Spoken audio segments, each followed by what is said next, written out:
कैसे आप खुद को एक पावरफुल इंसान बना सकते हैं। आपको क्या लगता है कि ये दुनिया कोई फेरी टेल की कहानी है? अगर आपको ऐसा लगता है तो माय फ्रेंड आप एक बहुत बड़े इल्यूजन में जी रहे हैं, क्योंकि देखो माय फ्रेंड, ये दुनिया फेयरनेस से नहीं चलती बल्कि ये दुनिया चलती है पावर से, और यहाँ पर सिर्फ और सिर्फ पावर की ही पूजा की जाती है। तो इसीलिए पावरफुल बनने के लिए इस वीडियो में हम आपको 5 बहुत ही इंपॉर्टेंट लॉज बताएंगे जो आपकी लाइफ को कम्प्लीटली बदल देंगे, क्योंकि लोग सिर्फ आपकी औकात देखकर ही आपकी इज्जत करते हैं। और दुनिया में सिर्फ 2 तरह के लोग होते हैं, एक वो जो पावर हासिल कर लेते हैं और दूसरे वो जिनसे पावर छीन ली जाती है। और जो भी लोग ज्यादा अच्छे बनने के चक्कर में रहते हैं, लॉयल्टी की ट्रैप में फंस जाते हैं, वो चेस बोर्ड के सिर्फ प्यादे बनकर ही बाकी रह जाते हैं और उन्हें सिर्फ और सिर्फ यूज किया जाता है। लेकिन जो लोग रूथलेस होते हैं, जो लोग पावर हासिल करते हैं, जो लोग अपने इमोशंस को अच्छी तरह से कंट्रोल करना सीख लेते हैं, वही खेल के असली खिलाड़ी बन जाते हैं। और किसी भी इंसान की असली पावर तब नजर आती है जब उसका कंपटीशन और उसका कॉम्पिटिटर उसको पसंद नहीं करता बल्कि उससे डरता हो। हिस्ट्री के अंदर आप जितने भी पावरफुल लीडर देखेंगे, उन्होंने हमेशा इस दुनिया के अगेंस्ट जाकर दुनिया को चेंज किया और इसकी आइडियोलॉजी को ही बदल दिया। और जो सिर्फ नाइस लोग होते हैं वो सिर्फ साइड कैरेक्टर बनकर ही रह जाते हैं। लेकिन जो लोग रूथलेस होते हैं, जो लोग स्ट्रेटेजिक होते हैं, उनका नाम लेजेंड्स के अंदर लिखा जाता है, क्योंकि उन पावरफुल लीडर ने कभी भी किसी के इमोशंस की वजह से अपने डिसीजन को वीक नहीं होने दिया, बल्कि उन्होंने हमेशा पावर और लॉजिक की बेस पर ही रास्ते को इख्तियार किया। और इस दुनिया के अंदर हमेशा सिर्फ और सिर्फ स्ट्रॉन्ग लोगों को ही रिवार्ड दिया जाता है। इसीलिए हालात को अपना गुलाम बनाओ, क्योंकि गुलाम बनोगे तो कुत्ता समझकर लात मारेगी ये दुनिया, और गुलाम बनाओगे तो शेर समझकर सलाम करेगी ये दुनिया। क्योंकि जो लोग सिर्फ रिलेशनशिप और एथिक्स के चक्कर में फंसे रहते हैं, वो सिर्फ और सिर्फ एक साइड कैरेक्टर बनकर रह जाते हैं। तो पावरफुल बनने के लिए आप इन 5 रूथलेस लॉज को हमेशा याद रखें और अपनी लाइफ में इंप्लीमेंट करें। Law number 1, mercy is a weakness. जब भी आप अपने दुश्मन को माफ करने लगते हैं तो आप वीक बन जाते हैं, क्योंकि इस दुनिया में सिर्फ एक ही असूल है, या तो तुम हंट करो या फिर तुम्हें हंट किया जाएगा। मर्सी दिखाना स्पेशली उन लोगों के सामने जो तुम्हारी पावर को टेस्ट कर रहे हैं, तो ये उन लोगों के लिए खुला इनविटेशन है अपनी खुद की तबाही और डिस्ट्रक्शन का। क्योंकि जो लोग ऑलरेडी पावर में हैं उन्हें माफ कर दिया जाता है, क्योंकि दुनिया उनसे डरती है। लेकिन अगर तुम वीक हो और अपने दुश्मनों को माफ कर रहे हो, तो ये समझ लो कि आपका गेम खत्म होने वाला है। क्योंकि माफिया की वर्ल्ड के अंदर भी एक बार जो इंसान अपनी रूथलेसनेस को खो देता है, तो वो ज्यादा दिन तक सरवाइव नहीं कर सकता, क्योंकि जब तक आप पावरफुल हैं तब तक ही लोग आपसे डरते हैं, और जैसे ही आप सॉफ्ट होंगे तो ये दुनिया आपको अपना टारगेट बना लेगी। Law number 2,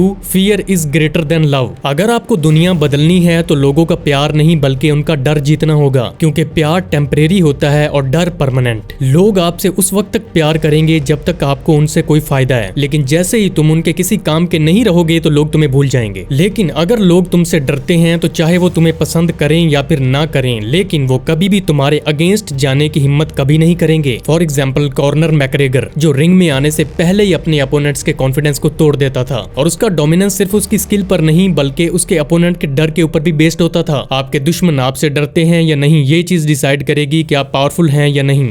law number 3, hide your intentions. अपने प्लान सभी को बता देना सबसे बड़ी बेवकूफी है, क्योंकि जो लोग साइलेंस में मूव करते हैं वही मास्टर स्ट्रोक देते हैं, और ज्यादा बोलने वाले लोग कभी भी पावरफुल नहीं बन सकते, क्योंकि यह दुनिया उन्हीं लोगों से सरप्राइज होती है जो अपना नेक्स्ट मूव कभी भी रिवील नहीं करते। अपने पूरे प्लान को एक मिस्ट्री बनाकर रखें और किसी को भी ना बताएं कि आपका एंड गोल क्या है, और सिर्फ इसी रीजन की वजह से आप अपने दुश्मनों को हमेशा के लिए साइलेंट कर सकते हैं। Law number 4, respect comes from walking away. अगर लोग आपको बिल्कुल फॉर ग्रांटेड ले रहे हैं तो आप उनसे फौरन से दूरी इख्तियार कर लें, क्योंकि इस दुनिया में लोग सिर्फ उन्हीं चीजों की वैल्यू करते हैं जिन्हें वो सबसे ज्यादा कीमती और वैल्यूएबल समझते हैं, जो कि इजीली बिल्कुल भी अवेलेबल ना हो। सक्सेसफुल बिजनेसमैन और सभी पावरफुल लोग अपनी वर्थ को अच्छी तरह से समझते हैं, इसीलिए वो हर एक बैटल को नहीं लड़ते। Law number 5, strike hard strike fast. अगर आपको अटैक करना है तो ऐसा अटैक करना है जो एक ही बार में गेम को चेंज कर दे, क्योंकि जो आदमी सबसे पहले इनिशिएटिव लेता है वही जीतता है। लेकिन अगर आप अटैक करने के लिए दूसरों का इंतजार कर रहे हैं तो माय फ्रेंड, आप पहले ही गेम को हार चुके हैं। पावर लेने के लिए पेशेंस भी चाहिए और अग्रेशन भी। फॉर एग्जाम्पल नेपोलियन बोनापार्ट को देखें, जो हमेशा अपने दुश्मनों से पहले मूव करता था, जिसकी वजह से हमेशा उसके एनिमीज डिफेंसिव मोड में ही रहते थे। रियलिटी यही है कि दुनिया को आपकी स्ट्रगल की कोई परवाह नहीं, क्योंकि आपके इमोशन सिर्फ आपके लिए ही इंपॉर्टेंट हैं। आपको ज्यादा इंटेलिजेंट होने के साथ साथ इस बात का भी ख्याल रखना है कि कहीं आपकी मोरालिटी ही आपको गेम से बाहर ही ना निकाल दे। लॉयल्टी यानी वफादारी भी एक तरह का वहम है। आज जो आपके साथ है, कल उसको आपसे कोई बेटर अपॉर्चुनिटी मिलेगी तो वो बगैर सोचे समझे आपको छोड़कर चला जाएगा। और जो भी आदमी आज इस बात को अच्छी तरह से समझ गया वही असली खिलाड़ी बनेगा, क्योंकि पावर कभी भी सबसे ज्यादा डिजर्विंग इंसान को नहीं मिलती, बल्कि उसको मिलती है जिसके अंदर इसको छीनने की और लेने की ताकत मौजूद हो। तो अपनी लाइफ के अंदर हमेशा इस बात को अपने माइंड माइंड के अंदर रखें कि ये दुनिया हमेशा स्ट्रॉन्ग लोगों की ही सुनेगी, और अगर तुम स्ट्रॉन्ग नहीं हो तो तुम एक साइड कैरेक्टर बनकर रह जाओगे। और रूथलेसनेस कोई बुरी चीज नहीं है, बल्कि ये एक माइंडसेट है, एक ऐसी अप्रोच है जो ये डिसाइड करेगी कि क्या तुम वाकई ही में पावरफुल बनोगे या फिर सिर्फ एक साइड कैरेक्टर ही बनकर बाकी रह जाओगे। क्योंकि जो लोग खेल के असूल लिखते हैं असल में वही लोग इस दुनिया को कंट्रोल करते हैं। तो आप किस चीज को चूज करते हैं, पावर को या फिर ओबीडियंस को? तो कैसा लगा आपको आज का ये वीडियो को लाइक और चैनल को सब्सक्राइब। मिलते हैं आपसे बहुत ही जल्द अगले वीडियो में।